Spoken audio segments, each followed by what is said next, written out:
Ini ada gempa ya, kok getar sih? Nah, teman-teman ada yang sama nggak sih kalau kita nggak sadar bahwa getaran itu adalah gempa?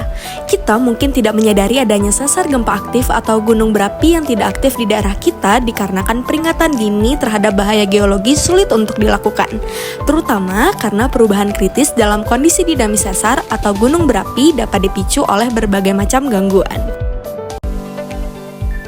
Nah, hal inilah yang disebut dengan geological hazard, di mana getaran asli yang bersumber dari dalam bumi yang kemudian merambat ke permukaan bumi akibat rekahan bumi pecah dan bergeser dengan keras. Penyebab gempa bumi dapat berupa dinamika bumi atau tektonik, aktivitas gunung api akibat meteor jatuh, longsoran dan ledakan bom nuklir di bawah permukaan.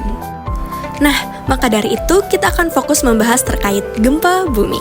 Gempa bumi. Gempa bumi terjadi ketika tegangan di kerak bumi menyebabkan tegangan menumpuk hingga melebihi batas kekuatan batuan, memicu pergeseran mendadak pada sesar dan menghasilkan gelombang seismik. Teori rebound elastis yang dikembangkan oleh Harry Fielding-Reid setelah gempa 1906 di sesar San Andreas menjelaskan bahwa gempa terjadi akibat pelepasan energi yang terakumulasi di sekitar sesar. Gelombang seismik yang dihasilkan dari gangguan di kerak bumi dapat diukur oleh seismometer untuk menentukan lokasi, waktu, dan kekuatan gempa. Perambatan gelombang ini dipengaruhi oleh sifat elastis batuan, seperti kepadatan dan kekakuan, sesuai dengan teori elastisitas klasik. Klasifikasi gempa bumi. 1. Gempa vulkanik akibat aktivitas gunung berapi.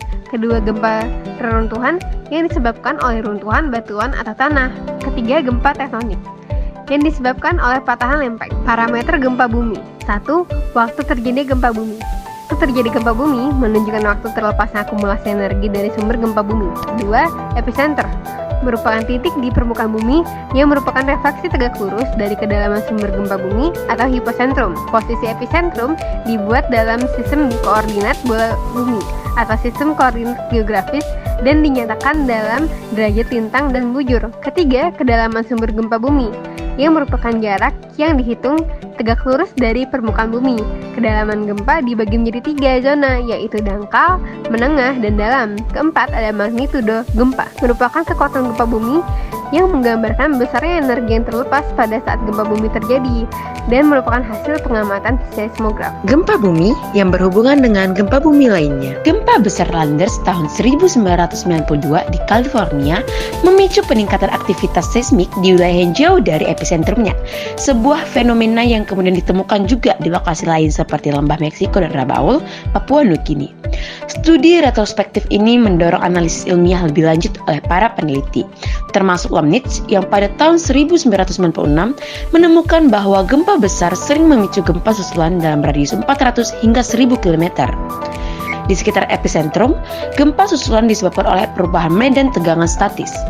Tegangan kegagalan Coulomb menjadi alat penting dalam memprediksi gempa dengan menganalisis perubahan tegangan kegagalan dan membandingkannya dengan laju tegangan jangka panjang. Gempa bumi yang berhubungan dengan gunung berapi. Gempa bumi di daerah vulkanik sering dikaitkan dengan pergerakan magma dan proses internal gunung berapi. Ketika magma bergerak, tekanan dalam sistem vulkanik berubah, menyebabkan deformasi batuan dan medan regangan yang memicu gempa vulkanik.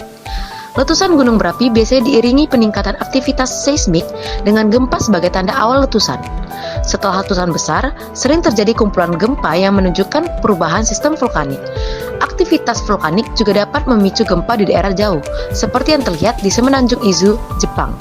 Hubungan antara gempa dan letusan, seperti di Apeni dan Gunung Vesuvius atau Gunung Etna di Sisilia, mempertegas keterkaitan erat antara gempa bumi dan aktivitas vulkanik. Gempa bumi dengan siklon tropis. Siklon tropis yang melintasi lautan dapat terdeteksi oleh seismometer melalui mikroseis akibat gelombang laut. Penurunan tekanan atmosfer yang tajam mungkin memicu gempa bumi, meski pembuktiannya sulit karena banyak faktor lain yang mempengaruhi gempa bumi.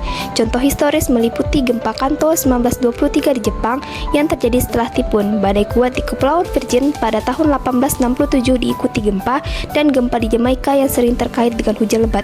Fenomena ini mendukung konsep hidroseismisitas di mana tekanan bawah tanah meningkatkan pelumasan patahan memicu gempa. Gempa bumi yang disebabkan oleh dampak asteroid dan komet. Dampak asteroid dan komet menghasilkan energi kinetik yang sangat besar, hingga 10 kali energi gempa tektonik. Meskipun hanya 1/10.000 dari energi tersebut yang dikonversi menjadi getaran elastis seperti yang tercatat pada peristiwa Tunguska 1908. Meskipun efisiensi ini kecil, namun berdampak pada asteroid sangat besar, seperti yang terjadi 65 tahun yang lalu, bisa memicu gempa lebih besar daripada yang tercatat dalam sejarah.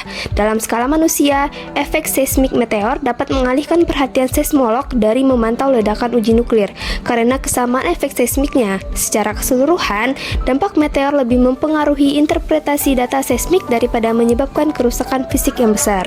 Erupsi vulkanik. Erupsi vulkanik adalah peristiwa yang berhubungan dengan magma yang keluar menuju permukaan bumi melalui rekahan atau retakan dari dalam kerak bumi. Kejadian erupsi vulkanik ini pernah terjadi di Indonesia loh, yaitu di Gunung Semeru di Jawa Timur pada tanggal 4 April 2022, di mana Gunung Semeru mengeluarkan awan panas dan lava ke kawasan di sekitar Gunung Semeru. Letusan ini tentunya membuat masyarakat dan pemerintah khawatir. Oleh karena itu, pemerintah menaikkan status Gunung Semeru menjadi awas atau tidak boleh didekati oleh siapapun dalam berbagai kilometer dari daerah Gunung Semeru.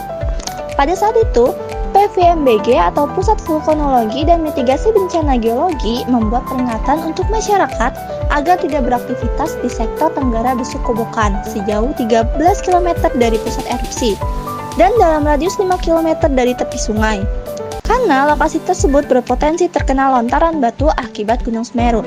Sedangkan dalam radius 17 km dari Gunung Semeru berpotensi terkena lahar dan awan panas.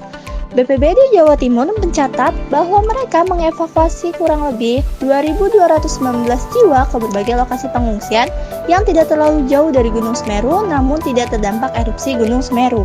Mitigasi bencana gempa bumi mencakup berbagai langkah. Yang pertama, perencanaan tata ruang aman. Bangunan dan infrastruktur harus ditempatkan di area yang aman dan jauh dari patahan aktif. Yang kedua, desain dan konstruksi bangunan tahan gempa. Menggunakan teknologi konstruksi tahan gempa seperti bahan yang fleksibel dan fondasi yang kuat guna mengurangi resiko kerusakan parah pada bangunan. Yang ketiga, asuransi bencana. Menyediakan asuransi untuk menanggung kerugian akibat gempa sebagai bagian dari pengelolaan resiko keuangan. Keempat, edukasi dan pelatihan. Masyarakat perlu diberi edukasi tentang tindakan sebelum, saat, dan setelah gempa, serta mengikuti simulasi evakuasi. Langkah-langkah utamanya meliputi tetap tenang, menjauh dari jendela dan tembok, tetap di dalam gedung, dan mencari tempat berlindung yang aman. Nah, kalau sudah terjadi, lalu bagaimana dengan rumah, properti, dan juga keluarga kita? Apakah ada langkah solutif? Nah, tentu ada dong teman-teman, yaitu dengan perlindungan dan juga asuransi. Ada 3 tipe perlindungan dan asuransi pada bencana geologi. 1. Asuransi bencana alam, yaitu melindungi properti dan bisnis dari kerusakan akibat gempa, letusan gunung, dan longsor. 2. Asuransi properti, yaitu menanggung kerugian pada bangunan dan isinya, termasuk risiko bencana geologi jika tertera dalam polis. 3. Asuransi jiwa dan kesehatan, yaitu memberikan perlindungan bagi korban cedera atau ahli waris jika terjadi kematian. Selanjutnya, produk asuransi geologi. Di Indonesia, sudah banyak sekali produk asuransi terkait gempa bumi, yaitu ada dari Allianz, Sea Insure, Jasa Tania, Aca Insurance, PT Bintang TBK, Astra, dan masih banyak lagi. Jangan lupa daftar ya, siapkan masa depan, hadapi risiko dengan tenang.